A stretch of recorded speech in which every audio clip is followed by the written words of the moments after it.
দর্শক, এক জায়গাতেই সব রোগের সমাধান। ক্যান্সার থেকে শুরু করে পিত্তের পাথর, জ্বর, মাথা ব্যথা সহ এমন কোনো রোগ নেই যার চিকিৎসা এখানে হয় না।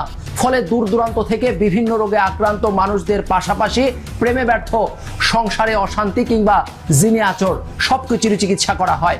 এখানে চিকিৎসার দায়িত্বে যিনি আছেন তিনি অন্য ৮-১০ জন কবিরাজের মতো না ঝাড়ফুঁক বা তেল পরা দিয়ে রোগীর চিকিৎসা করবেন। তিনি এই সমস্ত জটিল ও কঠিন রোগের চিকিৎসার জন্য তার বাড়িতেই তৈরি করে রেখেছেন জিনের আড্ডা। তার আয়ত্তে থাকা এই সব জিন দিয়ে তিনি মানুষের চিকিৎসা করে থাকেন। এমন একটি তথ্য আসে এশিয়ান ইনকোয়ারির হটলাইন নাম্বারে। আর এই অভিযোগের সূত্র ধরে অনুসন্ধানে মাঠে নামে এশিয়ান ইনকোয়ারি টিমের সদস্যরা।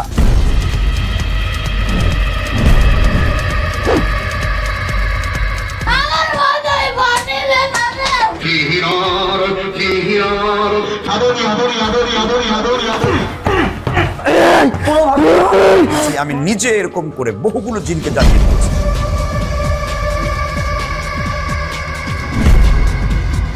দর্শক, জিনের এমন ভেলকিবাজি দেখিয়ে সাধারণ মানুষদের কাছ থেকে টাকা হাতিয়ে নিয়ে নিজের পকেটে ভরেছেন গাজীপুর টঙ্গীর দত্তপাড়ার মাওলানা মীর মোয়াজ্জেম হোসেন সাইফি ওরফে জারমিন।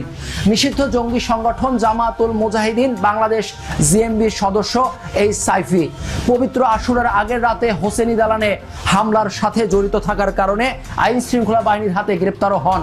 সাবেক এই শুরা সদস্যের প্রতারণার আদ্যপান্ত নিয়ে আমাদের আজকের পর্ব। আমাদের কাছে অনেকেই আসেন, বিশেষ করে রুকিয়ার রোগীরা। মীর মোয়াজ্জেম আল হোসাইন জারমিন, যিনি মুফতি মীর মোয়াজ্জেম হোসাইন সাইফি নামেই সমাজে বেশি পরিচিত। গাজীপুর সিটি কর্পোরেশনের টঙ্গীর দত্তপাড়ার ৪৮ নং ওয়ার্ডের বাসিন্দা মীর ফরিদ আহমেদ ও মনোয়ারা বেগম দম্পতির পুত্র তিনি। তার বিরুদ্ধে অভিযোগ তিনি নাকি পালিত জিনের মাধ্যমে সব রোগের চিকিৎসার নামে সাধারণ মানুষের সাথে নানা প্রতারণা করে আসছেন দীর্ঘদিন যাবৎ। মাথা ব্যথা থেকে ক্যান্সার, সব রোগেরই চিকিৎসা মেলে তার কাছে। জিনকে জ্বালিয়ে দেওয়ার ক্ষেত্রে সব থেকে বেশি যে বিষয়টা হলো সূরা বাকারার ২৬৬ নম্বর আয়াতটা। দেখবেন যে গরুকে জবেহ করলে যে রকম করতে থাকে জিনটা ঠিক ওই রকম করতে থাকবে। সে আমাকেই না, সে বিভিন্ন মেয়েদেরকে এরকম প্রস্তাব দিয়ে থাকেন। অভিযোগের সূত্র ধরে এশিয়ান ইনকোয়ারি টিম অনুসন্ধানী অভিযান শুরু করে। শুরুতেই জানতে চায় মীর মোয়াজ্জেম হোসাইন সাইফির তৈরি করা সেই জিনের আড্ডা সম্পর্কে। তার প্রতারণার বিষয়টি আরো কাছ থেকে দেখার জন্য টিমের একজন সদস্যকে রোগী সাজিয়ে মীর মোয়াজ্জেমের জিনের আখড়ায় ঢোকে এশিয়ান ইনকোয়ারি টিম। আসসালামু আলাইকুম, ভালো আছেন? এরপর মীর মোয়াজ্জেম হোসাইন ছদ্মবেশে থাকা রোগী আসলে কি রোগী সেটি যাচাই করার জন্য তাকে নানা প্রশ্ন করে নিশ্চিত হন। আপনি এখানে আসছেন কি উদ্দেশ্যে? আপনার উদ্দেশ্যটা কি? আপনার যে সমস্যা, এই সমস্যাগুলো যদি জিন এবং শয়তান থেকে হয়, শয়তানকে তথা শয়তান দিয়ে দমন করতে পারবেন না। একটা খারাপ জিনিসকে ভালো দ্বারা মোকাবেলা করতে হবে। তারপর সেই ছদ্মবেশী রোগীর উপর জিন হাজিরের কার্যক্রম শুরু হয় নানা দোয়া কালাম করা। দোয়া কালাম আর গায়ে গতরে প্রায় ১ ঘন্টা টানাটানির পর মীর মোয়াজ্জেম হোসাইন কোনোভাবেই তার আয়ত্তে থাকা একটি জিনকেও নামিয়ে আনতে পারলেন না। হঠাৎই বলে উঠলেন এই রোগীর সমস্যা রয়েছে, তার ভালো তদবির বা রোকিয়া প্রয়োজন। শক্তিশালী বদ জিনের নজর পড়ায় বেশ কয়েকদিন ব্যবহার করতে হবে এই বিশেষ তেল। না করলে শারীরিক মানসিক দুভাবেই ক্ষতিগ্রস্ত হবার সম্ভাবনা রয়েছে। এতে জীবন নাশও হতে পারে। আপনাকে জিনরা খেয়ে দেবে, কিছু করতে পারবে না। বিয়ে করলে বউ থাকবো না, কারণ আপনার শরীরে জিন ভর করবে। আয় বরকত হবে না কোনো সময়, সুইভেন সব ধ্বংস হয়ে যাবে। এভাবে জীবন চলবে ২৮ বছর মাত্র। জিন হাজিরে ব্যর্থ হলেও ফিরে আসার সময় সেই রোগীর কাছ থেকে কথিত ভণ্ড জিন সাধক মীর মোয়াজ্জেম হোসাইন ১০,০০০ টাকা দাবি করে। টাকা দিতে রাজি না হয় রাগান্বিত প্রতারক মোয়াজ্জেম হোসাইন বকাঝকা শুরু করে। পরে তার চাহিদা অনুযায়ী টাকা দিয়ে বের হতে হয় ছদ্মবেশী সেই রোগীকে। আপনি টাকা দিবেন, চলে যাবেন, কিন্তু কোনো কাজ হবে না। আপনি এখানে রোগীর চিকিৎসার জন্য আসছেন। এবার আসল চেহারায় আবারও এশিয়ান ইনকোয়ারি টিমের সদস্যরা ভণ্ড প্রতারক মীর মোয়াজ্জেম হোসাইন সাইফের আস্তানায় প্রবেশ করে। সে সময় ক্যামেরা দেখে ঘাবড়ে যায় এই প্রতারক। কোরআন হাদিসের রুকিয়া আর শারিয়ার উপর আমার জ্ঞান অর্জন আছে, অনলাইনের উপর লেখাপড়া করেছি, মাদ্রাসায় পড়াশোনা করেছি। আমি এই ব্যাপারে দেখি যে কোনো মানুষের কোনো জাদুর কোনো সমস্যা আছে কিনা, জিন জাতীয় কোনো সমস্যা আছে কিনা। হাজির করা হয় ছদ্মবেশী সেই রোগীকেও। পরে সবকিছু স্বীকার করলেও টাকা লেনদেনের বিষয়টি অস্বীকার করেন। আমি এটা পারিশ্রমিক চাইছি। এই অলিভ অয়েলটা জাইতুন তেল এবং এটা রুকিয়া করে দিলে, রোগীরা ব্যবহার করলে। রুকিয়া মানে হলো কোরআন হাদিসের ঝাড়ফুঁক। কখনো কখনো 1100 টাকা খেজুর, 1200 টাকা, 1300 টাকা বিক্রি করি। আবার কখনো কখনো প্রিমিয়াম যেটা সেটা 1600 বিক্রি হয়। মনে করেন না যে আপনি মানুষের সাথে এগুলো নিয়ে প্রতারণা করছেন? আমি কখনো কারোর সাথে প্রতারণা করার চেষ্টা করিনি। আইনগত আপনার কোনো বৈধতা? আইনগত আমার কাছে এরকম কোনো কাগজ নেই। সাইফি এই প্রতারণার সহযোগিতা করেন তার বেশ কয়েকজন ব্যক্তিগত সহযোগী। বিভিন্ন জেলা উপজেলাতেও তার ভক্তের অভাব নেই, যাদের মাধ্যমে জিন দিয়ে চিকিৎসার বিষয়টি প্রত্যন্ত এলাকায় প্রচার করেন সাইফি ওরফে জিন হুজুর। অনেকের জিনে আসর করে, জাদু, ব্ল্যাক ম্যাজিক, এগুলো আর বলে যে কারো থেকে পয়সা নেওয়া। কেন পয়সা নিলে সমস্যা কোথায়? পেজে ফেসবুকের পেজ আছে তো কিছু আছে কিনা দাবি খবর যেটা জানার সমস্যাগুলো আইডেন্টিফাই করতে আসছে। প্রতারক সাইফের সাথে এশিয়ান টিমের এই নাটকের মাধ্যমে তার সম্পর্কে কিঞ্চিত ধারণা পাওয়া গেলেও আরো বিস্তারিত জানা দরকার। আর সেটা জানতে এশিয়ান ইনকোয়ারির হটলাইনে কল দিয়ে অভিযোগ করা সেই নারীর সঙ্গে কথা বলতে হবে। চিকিৎসার নামে যার কাছ থেকে লক্ষাধিক টাকা হাতিয়েছেন প্রতারক মোয়াজ্জেম হোসাইন। তার সাথে আমার এক ফেসবুকের মাধ্যমে পরিচয় হয় রোকেয়ার কারণে। পরে তাকে আমার প্রবলেমের কথা আমি বলি, কিছু ওষুধ দিয়ে দেন, আমি খাই। আমার এইগুলা খাওয়ার পরে আমার আরো প্রবলেম হয়, আমার ভালো হয় না। 10,000 20,000 এরকম করে উনি আমার টাকা নিয়েছেন। প্রায় 1 লাখের মতো হয়ে গেছে আমার টাকা। যখন আমি তার প্রস্তাবে রাজি হইনি, সে আমাকে অনেক ভয়বৃত্তি দেখিয়েছেন, অনেক হুমকি দিয়েছেন। কিন্তু আমি বলছি আপনি তাহলে আমার যে টাকাগুলো খেয়েছেন সেই টাকাগুলো আমাকে ফিরিয়ে দিন। সে আমাকে বিভিন্ন রকম বিভিন্ন জায়গার ঠিকানা দেয়।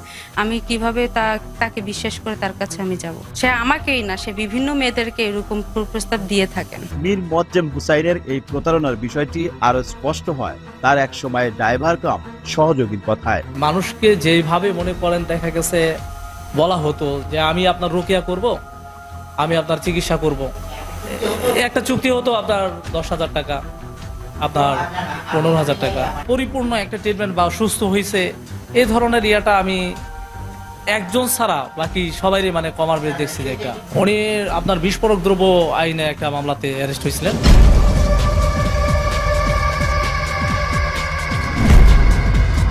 দর্শক, জিনের ভেলকিবাজির মাধ্যমে প্রতারণার পাশাপাশি সামাজিক যোগাযোগ মাধ্যমকে ব্যবহার করে অসহায় মানুষকে সহায়তার নামে প্রতারণা করছে মুফতি মীর মোয়াজ্জেম হোসেন সাইফি ওরফে জারমিন। দর্শক, সাধারণ মানুষের স্বল্প জ্ঞান, সরলতার ইসলামের প্রতি দুর্বলতাকে কাজে লাগিয়ে একদিকে জিনভূত দিয়ে চিকিৎসার নামে করছেন প্রতারণা, অন্যদিকে বর্ণাঢ্য অসহায় মানুষদের সহায়তার নামে সামাজিক যোগাযোগ মাধ্যমে অর্থ আদায় করে যৎ সামান্য গরিব অসহায়দের হাতে তুলে দিলেও পুরোটাই ঢুকাচ্ছেন তার নিজের পকেটে। নিজের নামে কিনেছেন দামি গাড়িও।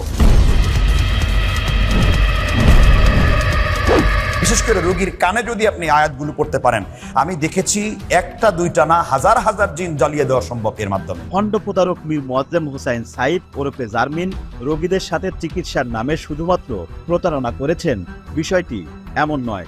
মানুষের আবেগ, ধর্মবিশ্বাস এবং তাদের দারিদ্রতা নিয়েও চরম প্রতারণার খেলা খেলেছেন। ধর্ম ব্যবসায়ী, মানবতা বিবর্জিত এই প্রতারক মীর মোয়াজ্জেম হোসাইন সাইফি 2022 সালে সিলেট সুনামগঞ্জের লাখ লাখ বন্যায় ক্ষতিগ্রস্ত মানুষের অসহায়ত্ব নিয়েও খেলেছেন। দেখবেন যে সব থেকে বেশি ত্রাণ যারা দিয়েছে, বানবাসী মানুষের কাছে যারা ছুটে গিয়েছে, কারা পৌঁছেছে? মানবতার ফেরিয়ালারা কিন্তু পৌঁছেনি, আর আলেমরা রাস্তার মধ্যে এসে মানুষের পাশে এসে দাঁড়াচ্ছে। ভিটাবাড়ি ছাড়া সেই সব অসহায় মানুষদের নিয়ে মুখরোচক ভিডিও কন্টেন্ট বানিয়ে সামাজিক মাধ্যমে আর্থিক সহায়তা চান এই ভণ্ড প্রতারক। মীর মোয়াজ্জেম হোসাইন সাইফ ওরফে জারমিন তার জনপ্রিয়তাকে কাজে লাগিয়ে সিলেট সুনামগঞ্জে ত্রাণ সহায়তার জন্য তার মায়ের একটি অ্যাকাউন্ট, নগদ, বিকাশ, রকেট এসবের মাধ্যমে আর্থিক সহায়তা দাবি করেন। ঢাকা থেকে এসেছি এই ত্রাণ বিতরণের কার্যক্রমের জন্য, আপনারা সুশৃঙ্খলতার সাথে এগুলো নেবেন। আর্থিক সহায়তার জন্য আপনাদের নাম্বারগুলো দেওয়া আছে, সর্বোচ্চ চেষ্টা করবেন। আমরা সিলেটে আছি, এবং বন্যার্থদের পাশে দাঁড়াচ্ছি। আপনারা যে যেখান থেকে পারেন করবেন। এই অ্যাকাউন্ট ও একাধিক বিকাশ রকেট নগদ নাম্বারের মাধ্যমে ত্রাণের লক্ষ লক্ষ টাকা আসলেও মীর মোয়াজ্জেম হুসাইন বন্যায় ক্ষতিগ্রস্তদের মাঝে মাত্র 1 লাখ টাকার ত্রাণ সামগ্রী বিতরণ করেন। সেই সব ত্রাণ সামগ্রী বিতরণের ছবি তার নিজের ফেসবুক পেজে আপলোড করে আবারও প্রতারণা শুরু করেন। এই সিলেট সহকারে বন্যার্থদের পাশে যে যারা দাঁড়িয়েছে, শিক্ষা নেওয়া উচিত, জাতীয় শিক্ষা নেওয়া উচিত যে আলেমরাই হলো জাতির ব্যাকবোন, জাতির মেরুদণ্ড। এভাবে লোক দেখানো সহায়তার নামে কামান লাখ লাখ টাকা, আর সেই টাকা থেকে প্রায় 12,40,000 টাকা দিয়ে প্রিমিয় ঢাকা মেট্রো ঘ 217661 নাম্বারের একটি গাড়ি কেনেন। মানুষের ভিডিও করে ছাড়েন, টাকা পয়সা কেন? না, আমি কোনো টাকা পয়সা নেই না তো রোগী ভিডিও করে। আমার আপনার অ্যাকাউন্ট নাম্বার, আপনার মোবাইল নাম্বার এগুলো কেন? এগুলা হলো আমি যখন কোন রকমের, যেমন ধরেন ত্রাণ বিতরণ করার সময় আমি দিয়েছি, তখন এটা দিয়েছি, এবং এগুলো আমরা ত্রাণের থেকে কত টাকা মেরে? আমি কোনো টাকা মারি না ত্রাণের। কেন টাকা মারবো না? ত্রাণের টাকা দিয়ে আপনি গাড়ি কিনেছেন? আমি কখনো ত্রাণের টাকা দিয়ে গাড়ি কিনে না। পুলিশের চাকরি না করেও সেই গাড়িতে পুলিশের স্টিকার লাগিয়ে দিব্যি ঘুরে বেড়ান এই প্রতারক। আমরা শুনছি যে এই গাড়িটা ওনার, সম্পূর্ণ মনে করেন ভুয়া, মনে করেন স্টিকার লাগাইছে। গাড়িতে পুলিশের স্টিকার লাগানোর বিষয়টি নিয়ে এশিয়ান ইনকোয়ারি টিম কথা বলে প্রতারক সাইফি ওরফে জিন হুজুরের সাথে। অনুসন্ধানী সদস্যদের প্রশ্নে আবল তাবল বলতে শুরু করেন তিনি। পুলিশের স্টিকার কেন? আমার চাচা পুলিশের জন্য আমি সেটা ব্যবহার করি। আপনি কি পুলিশ? না, আমি পুলিশ। তাহলে আপনার গাড়িতে পুলিশের স্টিকার কেন? আমি আমার চাচার কাজটা ব্যবহার করি।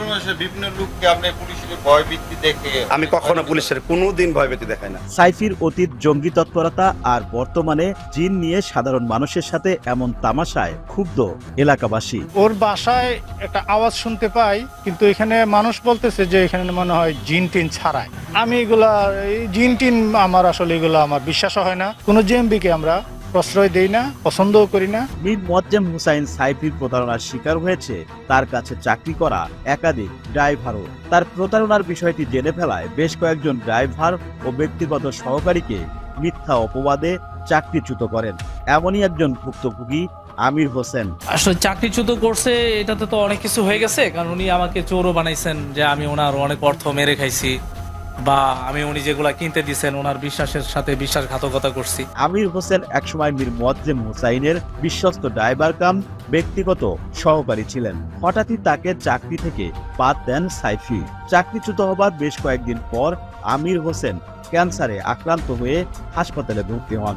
আমিরকে হাসপাতালে দেখতে গিয়ে প্রতারক মোয়াজ্জেম হুসাইন তার ক্যান্সারের বিষয়টি জানতে পারেন এবং সেটাকে তিনি তার টাকা কামানোর মক্ষম সুযোগ হিসেবেও ব্যবহার করেন। আপনারা দেখতে পাচ্ছেন আমি এই মুহূর্তে মহাখালী ক্যান্সার হাসপাতালে রয়েছি। ক্যান্সারকে রিকভার করতে যে তার সমস্ত কিছু বিক্রি করে দিতে হয়েছে।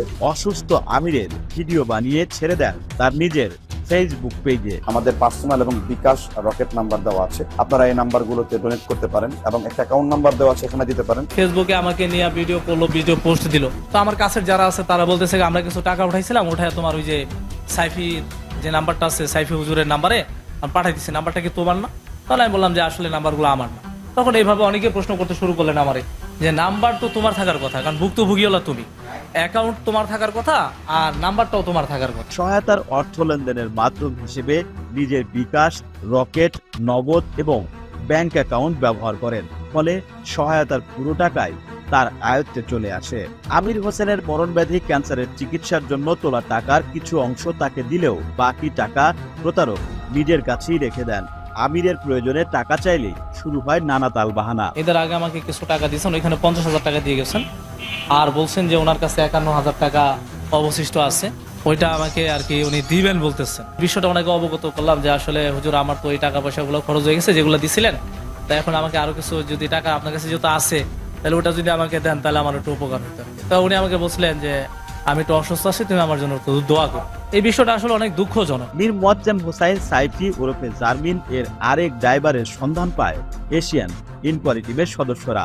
জানা যায় মোহাম্মদ মেহেদি নামের সাবেক এই ড্রাইভার ও পিএস সিলেট ও সুনামগঞ্জের বন্যাকালীন সময়ে তার সঙ্গেই ছিলেন এবং সে সাইফির প্রতারণার বিষয়টিও জেনে যায়। তাছাড়া ময়মনসিংহের মুক্তাগাছা থেকে অজ মাহফিল করে ফিরে আসার পথে ড্রাইভার মেহেদি সহ র্যাবের হাতে আটক হন মীর মোয়াজ্জেম হুসাইন সাইফি। পরে র্যাবের কাছ থেকে সাইফির প্রতারণার আপাদমস্তক জানার পর স্বেচ্ছায় চাকরি ছাড়েন মেহেদী। আমি একটা কথা বলি মেহেদী, আমার কথা কর্ম তোমার কাছে আমানত ছিল কিনা বলো। অনেকবার বলছি যে তুমি কোনো কথা আমার আর তোমার মধ্যে শেষ, কারো কাছে তুমি টাইনো না। পরিণতি যে কত ভয়ঙ্কর হবে আল্লাহর কসম বলতেছি, তোমার নামে মামলা হবে। মামলা দিতে আমার 1 লাখ বন্ধ, আমি যে মুর্শেদ বাইরে বলে মামলা রেডি। তখন তুমি তোমার মা সামলাইবা না তুমি মামলা সামলাইবা। মেহেদী যেহেতু সাইফির পূর্বের অপকর্মের বিষয় এবং র্যাবের হাতে আটকের বিষয়টি জানতেন, তাই চাকরি ছাড়ার পরও তাকে লাগাতার হুমকি দিতে থাকেন সাইফি। সিলেট সুনামগঞ্জের ত্রাণ দেওয়ার সময়ও সে অনেক 2 নাম্বারই করছে। ওনার সাথে আরো একজন লোক আছে, আপনার রয়েছে যে ওনারা 2 জন মিলা 8 থেকে 9 লক্ষ টাকা উঠছে মানুষকে সাহায্য করার জন্য, কিন্তু মানুষকে কোনো টাকা পয়সা কিছুই দেয়নি, শুধু 50,000 করে 2 জনে 1 লক্ষ টাকা দিয়েছে। আর মীর মজ্জেম হোসেন সাইফি ওনার বাকি টাকাগুলো দিয়ে আপনার রয়েছে যে সে গাড়ি কিনছে, আপনার রয়েছে 12,40,000 টাকা দিয়ে গাড়ি কিনছে, প্রায় 8 লক্ষ টাকা ত্রাণের টাকা ছিল ওইখানে। বড় হুমকি দিচ্ছে আমাকে মামলা দিবে, 50 লাখ টাকার মামলা দিবে, 20 লাখ টাকার মামলা দিবে। সেটা হচ্ছে আমি তার অনেক 2 নাম্বারই জানি, এটার জন্য আমি যেন কারো কাছে পাস না করি, এটা কোনো মানুষের কাতারে পড়ে না। একজন আলেম কখনো এই ব্যবহার করতে পারে না। আমি তোমাকে বলে দিলাম আমি তোমাকে ক্ষমা করবো না মেহেদী। তুমি মনে করতেছো যে আমি হয়তো কিছু করবো না তোমাকে। আমি যখন করি তখন বলি না, আর যখন বলি তখন করি না। ফলে নিজের নিরাপত্তার কথা চিন্তা করে ড্রাইভার মেহেদী মীর মজ্জেম হোসেন সাইফির বিরুদ্ধে টঙ্গী পূর্ব থানায় একটি সাধারণ ডায়েরি করেন। এরপরও প্রতিনিয়ত মেহেদীকে হুমকি দিয়ে যাচ্ছেন প্রতারক মীর মজ্জেম হোসাইন সাইফি। মুঠোফোনে অবিরত করে যাচ্ছেন অকথ্য গালিগালাজ। তেলটা জমে গেছে না মাদারি কোথাকার, তোরা ফোন দিচ্ছে আমি সাহারির সময় থেকে। বেটা একটা ফোনতে পারবি বেটা, ড্রাইভার চুদাস খানকির পোলারা। আগে আমার হাতে পাওয়ার ছিল না, আল্লাহর মেহেরবানিতে দুনিয়া বিকেছে পাওয়ারও আমার হাতে। আমি যেন মশা মারতে আমার কামান দাগাইতে না হয়, আর যদি কামান দাগাই তাহলে তোমার পরিণতি কিন্তু খুবই ভয়াবহ হবে। ওইভাবে ভয়াবহ হবে না।